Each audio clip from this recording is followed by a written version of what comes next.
Olá, meu pessoal, aqui fazendo essa transmissão ao vivo pelo Facebook, cumprimentando a todos que vejam esse vídeo, esteja vendo ao vivo ou que vejam depois. Desde a eleição de outros tempos, que eu tenho uma preocupação na questão da divulgação dos processos das eleições. E no último tempo vem me incomodando um pouco essas questões. E eu vinha pensando em fazer uma divulgação. E no momento eu, além de pensar hoje de madrugada, inclusive fiz um post no Face, quando eu estava acordado, minha companhia insônia e pensamentos diversos, dentre eles o da política focadense, como vem acontecendo, como o que se muda, o sol certo, sol incerto, né? Quarta-feira, 6 de janeiro de 2021. E aí eu resolvi fazer uma fala hoje, no análise, principalmente em relação às eleições majoritárias e eleições proporcionais, as eleições passadas, tendo como referência Afogado da Engazeira. E inicialmente falando um pouco, porque as pessoas confundem muito a eleição proporcional e a eleição majoritária. Muitas vezes dizem que querem que a votação seja idênticas, né? Mas tem alguns parâmetros que precisariam serem melhorados. A eleição majoritária é a eleição que os partidos lançam apenas um candidato e o mais votado se elege, né, entre os candidatos. E o eleitor vota apenas em um candidato, né? Então disputa eleições majoritárias, prefeitos, governadores, presidentes e senadores. Num segundo momento, aí a gente tem que fazer uma ressalva, que os senadores, a cada 2 eleições, são eleitos dois mandatários. E o mandato de senador é diferenciado, eles são de 8 anos.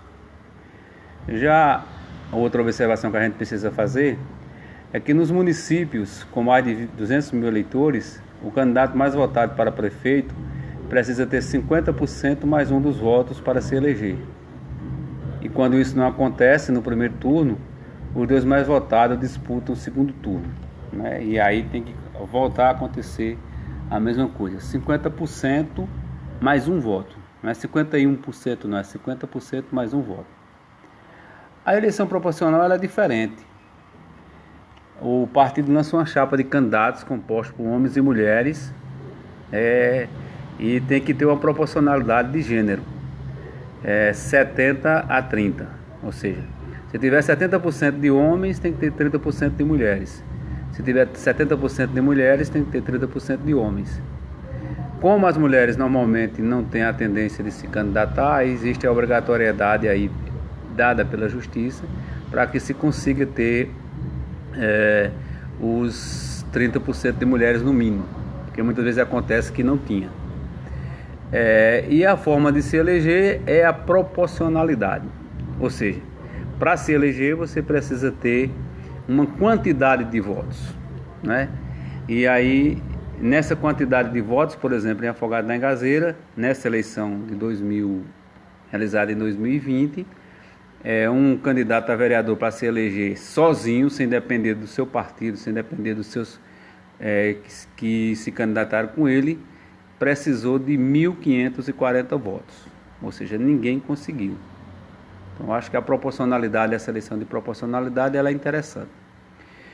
E ela é feita da seguinte forma: como é que se elege? O critério número 1 é o coeficiente eleitoral, que foi isso que eu lhe disse, que é quando o candidato consegue os votos suficientes para se eleger, que é a quantidade mínima de votos válidos, né, que é dividido, o coeficiente eleitoral ele é dividido pela totalidade dos votos válidos pela quantidade de cadeiras de vereadores. No caso de Afogado da Engazeira, agora em 2020, nós tivemos 20.020 votos válidos, né, que dividido por 13 dá 1.540 votos. Como ninguém consegue, vai para o segundo critério, que é o coeficiente partidário, que aí o vereador vai precisar de votos do seu partido para se eleger, ou seja, ele vai precisar de votos de outros candidatos. Muitas vezes a gente escuta as pessoas falarem em cauda, então é o coeficiente partidário. Como isso também às vezes não completa, para completar as cadeiras, todas as cadeiras, existe a média, que é o último critério para se eleger um vereador. Como eu já falei, o coeficiente partidário ele é tirado da divisão de todos os votos válidos pela quantidade de vereadores do município. O coeficiente partidário ele é tirado a partir da divisão dos votos conseguidos pelos partidos, né, dividido pelo coeficiente eleitoral. E por último, a média ela é conseguida somando-se, se o partido se elegeu 3, soma-se mais 1, dá 4 e divide-se pela quantidade de votos. E a maior média vai elegendo o vereador até completar todas as vagas. É um pouco complicado a princípio, mas não tem maiores dificuldades de se entender. Em relação aqui, voltando a falar das eleições de Afogados na Engazeira, da majoritária, nós tivemos 3 candidatos disputando as eleições esse ano. Acho que é importante que a gente se atente a isso. Nós tivemos o Sandrinho Palmeira, pelo PSB, que representou a Frente Popular, que teve uma coalizão de 6 partidos o apoiando, com 75 candidatos a vereadores. E além das principais lideranças, né, tipo os ex-prefeitos Totonho Valadares e o ex-prefeito hoje, que era prefeito Patriota. Então esse grupo todo apoiou o Sandrinho, né, porque ele levou a vitória de ser o prefeito, né, de estar sendo o prefeito de Afogados na Engazeira. O segundo candidato foi o Zé Negão, pelo partido Podemos.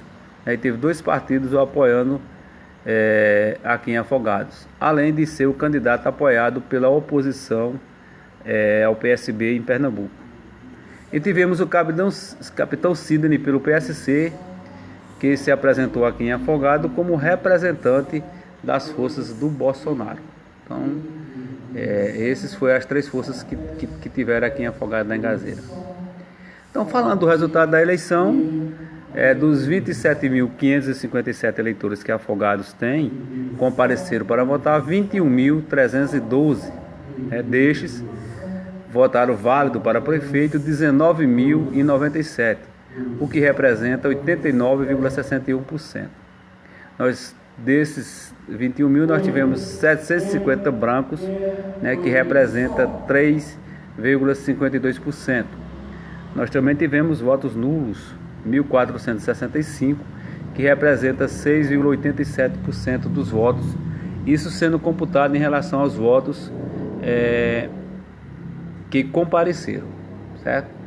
Dos votos comparecidos, dos votos válidos, o Alessandro Palmeira tornou-se o prefeito, com excelente votação, 64,15%, que totaliza 12.251 votos, né? E o tornou prefeito, né, com a votação considerada dentre os votos válidos expressiva.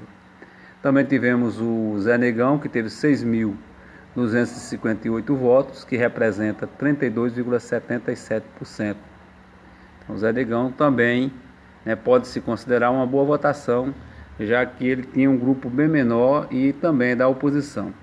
O capitão Sidney, né, que era em tese o representante de Bolsonaro aqui no município, teve 588 votos, né, que representa 3,08% dos votos válidos, né, e para mim uma votação insignificante, né, na minha avaliação, uma votação muito abaixo do esperado, né, já que o Bolsonaro aqui teve próximo a 5.000 votos. Ele não conseguiu cooptar esses eleitores.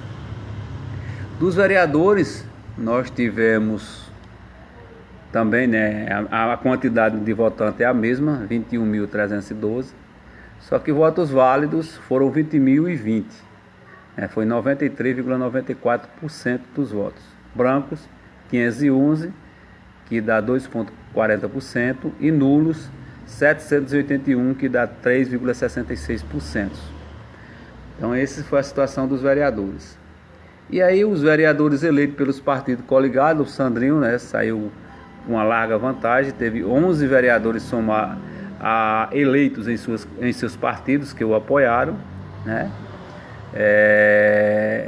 Os partidos que elegeram foi PSB, elegeu 4, PSD 4, PDT 2 e MDB elegeu 1 vereador. O PV, que foi o partido do qual fiz parte, não elegeu ninguém, como também o PT, o Partido dos Trabalhadores. Os vereadores eleitos no partido coligados ao Zé Negão foram 2, né? E teve uma soma de 2.549 votos. Aí a gente tem uma observação que os vereadores ligados a Sandrinho superaram a votação do prefeito, né? Superaram bastante, acredito, quase em 5.000 votos. E o vereador de Zé Negão, né, tiveram uma votação bem abaixo da dele, menos da metade da votação que o Zé Negão teve. Os vereadores do partido do Capitão Sidney tiveram apenas 239 votos. Também o Capitão Sidney não conseguiu casar o voto do prefeito com o voto dos seus vereadores. Aqui destrinchando um pouco como se elegeu, né? O PSB elegeu 4 vereadores, 3 pelo coeficiente partidário, como eu expliquei, né? Que foram Reinaldo Lima, Vicentinho e Cícero Miguel, e 1 pela média, que foi o Raimundo Lima. Já o PSD também elegeu 4 vereadores, sendo 3 pelo coeficiente partidário, que foi Rubinho, Sargento Agimiro e Douglas, e 1 pela média, que foi Arickson Torres. O PDT elegeu 2, 1 pelo coeficiente partidário, que foi Gal Mariano, e 1 pela média, que foi César Tenório. O MDB elegeu 1 pelo coeficiente partidário, o Cancão. Então esses foram os vereadores ligados a Sandrinho. Já o Podemos de Zé Negão elegeu 1 pela média, que foi Tonhão Pequeno, e o PTB elegeu 1 pela média, que foi Edson Henrique, filho de Zé Negão, né? Então esses foram os vereadores eleitos de Afogados da Engazeira. Desses nós tivemos 7 vereadores eleitos pelo coeficiente partidário. Pelo coeficiente eleitoral nós não tivemos ninguém eleito. Pelo coeficiente partidário nós tivemos 7 e tivemos 6 vereadores elegidos pela média, que foi uma diferença que teve nessa eleição, que o partido não precisaria atingir o coeficiente partidário para poder eleger algum vereador. Uma breve avaliação dessa análise que faço aqui hoje, os vencedores, aqueles pontos positivos que são favoráveis. O prefeito Sandrinho, né, eleito com 64,15% dos votos válidos, né? Isso aí foi uma votação expressiva para ele. O Zé Negão também, eu considero que teve uma votação expressiva, né? Que conseguiu 32,77% dos votos, fez crescer a oposição em relação à eleição passada, né? Na eleição passada nós tivemos Patriota com mais de 15.000 votos, e o representante da oposição aqui foi Emílio, parece-me que não lembro, parece que não chegou nem a 3.000 votos, então o Zé Negão praticamente dobrou essa votação, certo? E também os partidos da Frente Popular na proporcional, né, que tiveram 86,07% dos votos válidos, né? Os vereadores tiveram, o Sandrinho teve 64% dos votos e os vereadores conseguiram 86% dos votos válidos e elegeram 11 vereadores, né? E aí também o Sandrinho pode ser considerado um vitorioso, né? Que já vai ter uma facilidade de conduzir os trabalhos, porque com ampla maioria na Câmara, né? 11 dos 13 vereadores.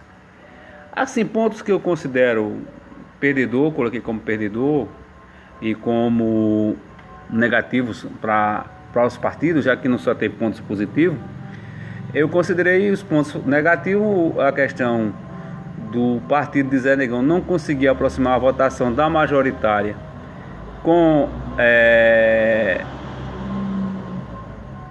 da majoritária dele com os vereadores, né? Já que ele teve mais do dobro da votação dos vereadores, ele teve mais do dobro da votação, ele teve 6.258 votos, e os vereadores só tiveram 2.549 votos.